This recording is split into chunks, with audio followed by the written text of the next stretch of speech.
Hey guys, it's your tech girl Mary and welcome back to our YouTube channel. For today, pag-uusapan natin yung dalawang flagship killers ng Xiaomi, which is their Xiaomi 11T Pro and the Xiaomi 11T. I know baka medyo ma-confuse yung iilan dito.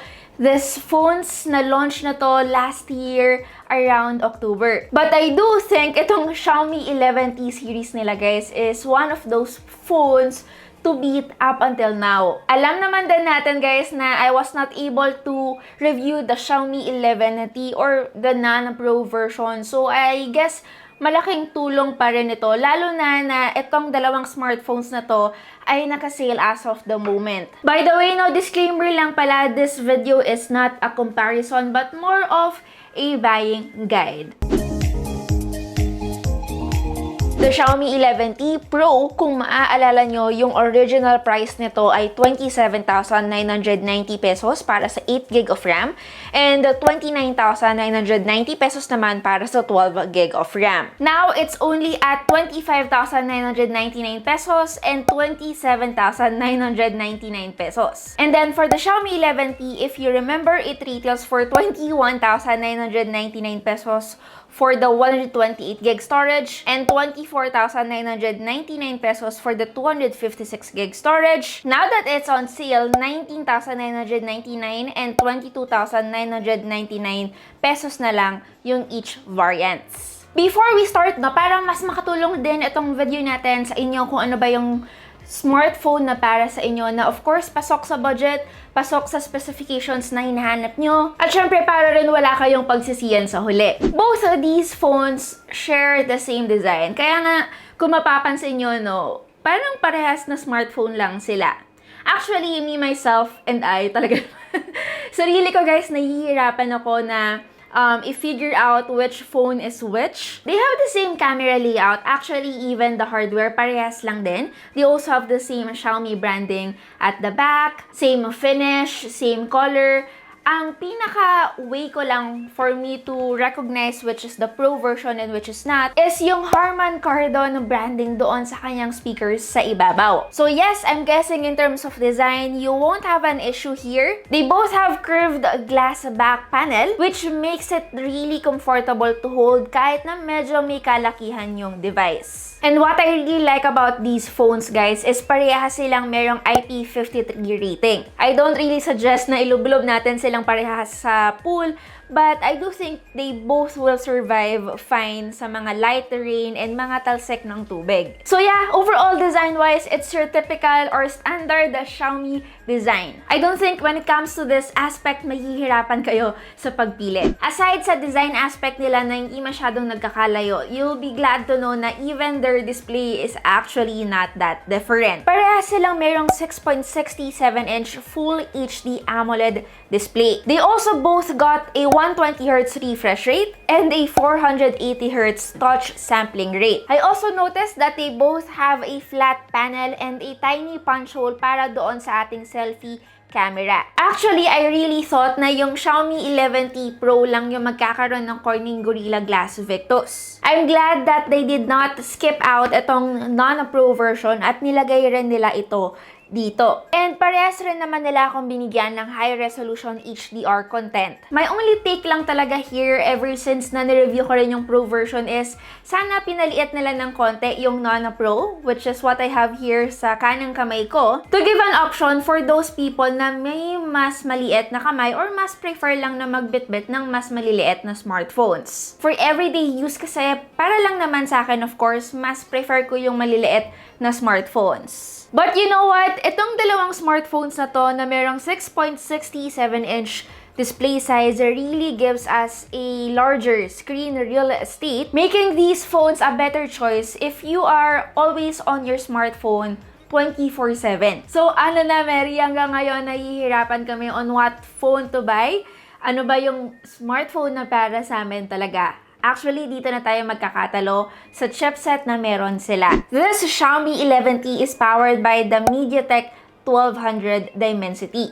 Or should I say, MediaTek Dimensity 1200. Actually, this is MediaTek's top-of-the-line 5G chipset last year 2021. And for me, up until now, it still is a great choice naman. While the Pro version has the Qualcomm Snapdragon 888, and again, also the top-of-the-line chipset from Snapdragon last year. Para lang naman sa akin guys, both of these chipsets are really powerful in their own terms and parameters. Most GPU tests na nakikita ko, the Snapdragon 888 really performs better and 35% to be specific yung advantage niya compared to the Dimensity 1200. But again, those are just numbers. We really have to talk about yung naging performance ng dalawang phones in real world. They both gave me a well-sustained gaming performance kahit na magkaiba sila ng branding ng chipset na ginamit. They still got the best of what each brand can offer. Kung magiging practical tayo guys, yung mga average user is likely to be satisfied talaga with either. No matter pa kung gaano ka-demanding yung kailangan nila sa isang smartphone. Siguro ganito na lang if you are really more into heavy gaming and talagang power user ka, yung tipong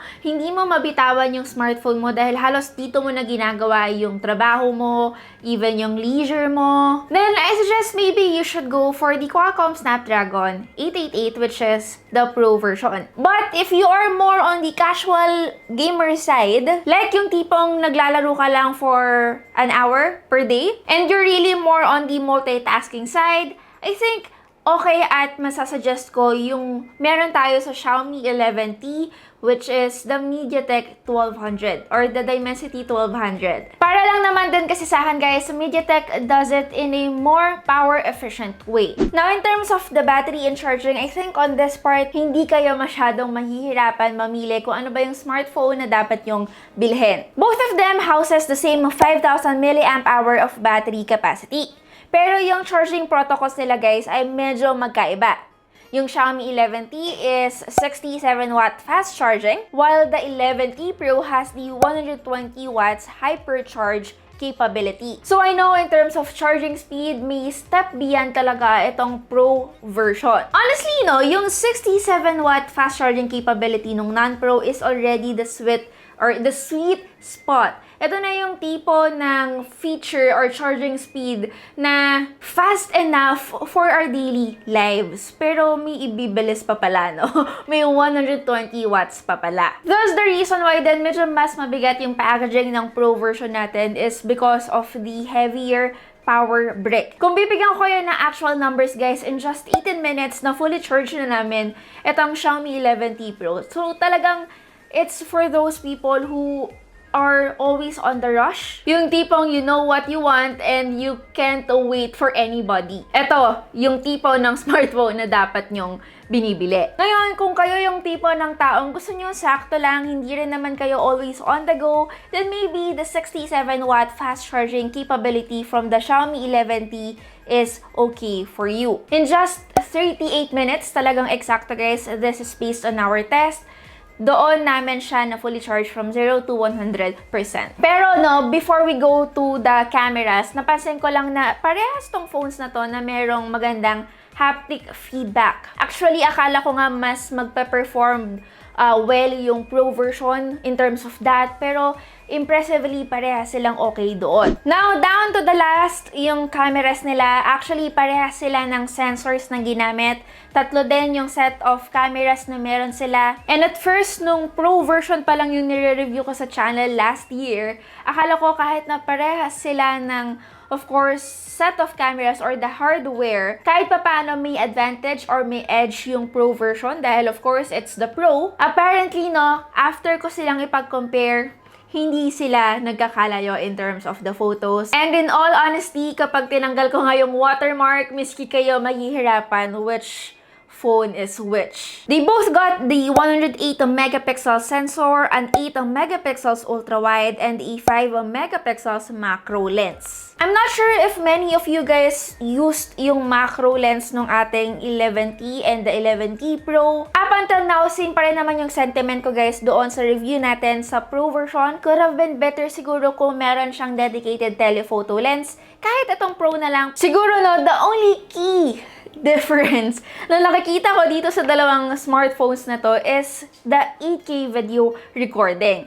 Yes, yung Pro version lang yung merong ganitong capability. And then yung non-Pro naman hanggang 4K resolution. All in all, in terms of the naming ng Pro, it really is for those Pro people na talagang nag-shoot ng videos in 8K. Ngayon, if you are not this type of person naman na gumagamit talaga nitong ganitong klase ng resolution, dahil again, usually professionals lang din yung gumagamit nito, then maybe you should consider the Nano Pro instead. But I do think these phones are still one of those smartphones na hard to beat up until now. Lalo na no, yung mga naglalabasang mid-range devices natin ngayon. Some are not really worthy for their price, lalo na yung mga bagong labas lately. Isa sa mga lagi kong sinasabi or marirecommend ko talaga ay bumili ng flagship phone na lumabas last year because most probably not, mas maganda yung specifications nun kaysa sa mid-range phone na tina-target nyo, and most probably not, mas mababa na rin yung presyo niya kaysa doon sa unang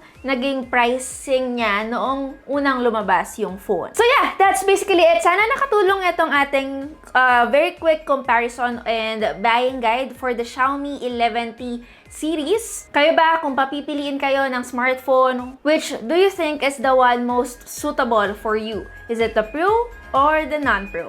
Let me know in the comment section below. Again, it's your tech girl Mary, and see you on our next video. Bye guys!